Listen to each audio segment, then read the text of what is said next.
You were source energy before you came into these physical bodies, and the larger part of you still is. You are an extension of that, a representation of that, a very important representation of that. And sometimes you are so blended that the whole of you is present in a conversation, in a moment, in a thought, in an idea. Sometimes, in fact, more often than not, in your human form, you do, without meaning to, a fairly extensive job of pinching yourself off from who you really are. Anytime you are feeling any negative emotion, no matter how mild or extreme it is, that negative emotion is the indication of the pinching offedness. Spell check does not like Abraham very much. So when you realize that you are an extension of source energy, and the better you feel, the more you are allowing the whole of you in the moment, after a little while, that could be a very easy to recognize and easier than you may know right now goal to accomplish, because it is not a difficult thing to be fully present. Scientists are talking a lot, especially these days, about how much of your consciousness, they're calling it brain, you are actually utilizing, and they've determined that it's not that much. And we want you to understand that your brain is not a storage cabinet. It's not where your experiences have been stored. You are a transmitting and receiving mechanism. You are a vibrational interpreter. And your consciousness is about vibration. So when you focus yourself on some subject, on some condition, on some reality, on something that is important to you, as you give your attention to it, you offer a vibration, whether you call it thought or energy or belief. It's all vibration. It's all what you are doing with your focusing mechanism here and now. And the only thing that you ever need to hear or understand or practice, the only thing that matters in order for you to fulfill your reason for being and to live happily ever after, you got to understand the relationship between the non-physical vibration that is you, that is always vibrating, and you in your physical form. In other words, it's the matching or the mismatching of the vibrational frequencies of these two important perspectives that equal you. If you were really tuned in to who you are, there would be one frequency. It's the frequency of who you are, not a frequency of wanted and belief. When you want something that you doubt, you've got two frequencies going on. And the reason that you have two frequencies going on is because in the moment you identify something as a desire, the larger part of you becomes fixated on that desire.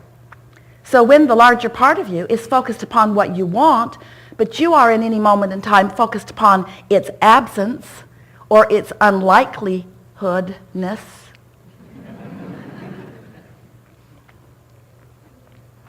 playing with Esther because she was editing something yesterday, and she said to us on more than one occasion, Abraham, you've got to stop making up words.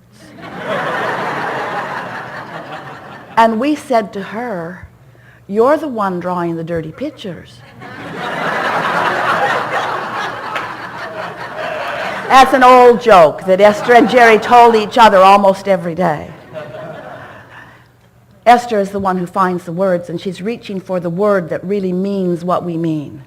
And sometimes it's necessary to add extra syllables on words to really make the point. So when you get it, that you are an extension of source, and that in every moment you have a relationship with that source, then life becomes easier because your guidance becomes clearer. And when your guidance is clear, and we want to be very clear about what that guidance is about. It's not about someone thinking you should do something different or that you should be something different. It's about you having defined who you want to be, and the guidance within you just helping you to feel the path of most allowance, which is the same thing as the path of least resistance to that. You're sort of following what we're getting at? You are the one who has sifted through life, who has defined who you really are and what you really want. And then the source within you is just holding that frequency steady so that you can feel your way to it. Esther remembers playing a game as a child, and then later with her own grandchildren, the hot and cold game, where someone hides something, and then they tell you whether you're warmer or colder in relationship to it. And if the person who hid it knows where it is, and usually they remember, and is letting you know what your physical proximity to it is by the simple warmer, colder, with very little trouble, you can find your way right to it. And your own guidance system functions in precisely the same way. The source within you knows who you have become and knows everything that you desire, and also knows your physical proximity to it. But even more important than your physical proximity to it, we want you to focus upon your vibrational proximity to it, because until you get your vibrational proximity sorted out, you cannot physically realize the things that you want. If you want something that you doubt, your vibrational proximity is all out of whack, because you are emitting a signal that keeps you from realizing where what you want is or how to go about it. So, for a while, we were calling this gathering the science of deliberate creation. Science because it's ongoing and you get better and better at the discovery of it. And because once you discover something and you establish that solid basis within you, it provides the next jumping off place for more and more and more and more and more. Deliberate because you want to be deliberate about what you're thinking about. Creating by default is no fun at all. If you're just talking to anybody who talks to you and flowing your vibration all over the place and thinking about what you want in the absence of it and talking about the good and the bad and the things that you want and the pros and the cons and the pluses and the minuses, then you've got your vibration all jacked up. Esther's new term. Not new to you, new to her. So when your vibration is all out of whack like that, then you have no reasonable control over how your life is unfolding, and you have a rough ride. So we want you to understand that through your life you have defined, even without words often, at every level of your being, improvements. You were born to do that. You came into this physical time-space reality with a very clear intention of sifting through in order to determine your personal preferences and improvements. And you do that all day, every day, whether you know that you are or not. Whether when someone is rude, you want a nicer world. When you're rude, you want a nicer world. When you don't have enough of something you want more of it. When you've got something you don't want, you want an improvement in that situation. In other words, all day, every day, you are defining your desires. It's why we like to begin. Do you know what you are wanting? But that's only a small part of the equation, because defining it and being a vibrational match to it are two different things. And your words, no matter how much you say the words of what you want, the universe is not hearing your words. The universe is responding to your vibration. An easy way to understand that is the universe isn't listening to what you say you want. The universe is responding to your vibrational practice about it.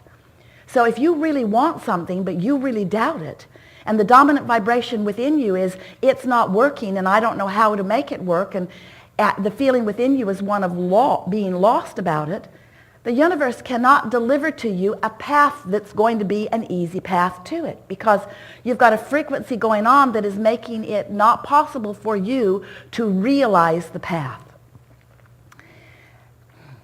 Seth, you know about Seth? Seth told Rob and Jane, and Jerry and Esther, especially Jerry, devoured those books later on, that you create your own reality. Those were the words that Jane coined in response to what Seth was transmitting to her. You create your own reality. And today, we would like to say to you that, yes, indeed, you create your own reality. But there's a word that we would like to insert that will make it easier for you to understand. You create your perception of reality. You create your perspective of reality. You create your vibrational ability to see reality. You realize reality based upon what you are doing vibrationally. Based upon what you are doing vibrationally. So, have you ever watched a documentary, or have you ever been in the experience yourself, where you were an eyewitness to something that someone else was an eyewitness to? And since you were an eyewitness to it, you have a perspective of what happened. And as you explain your perspective, you're sure you're right because you saw what you saw. You perceived it. And then someone else explained what they saw, and what they saw was something different than what you saw. And you're sure they're lying because what you saw is very valid and real to you.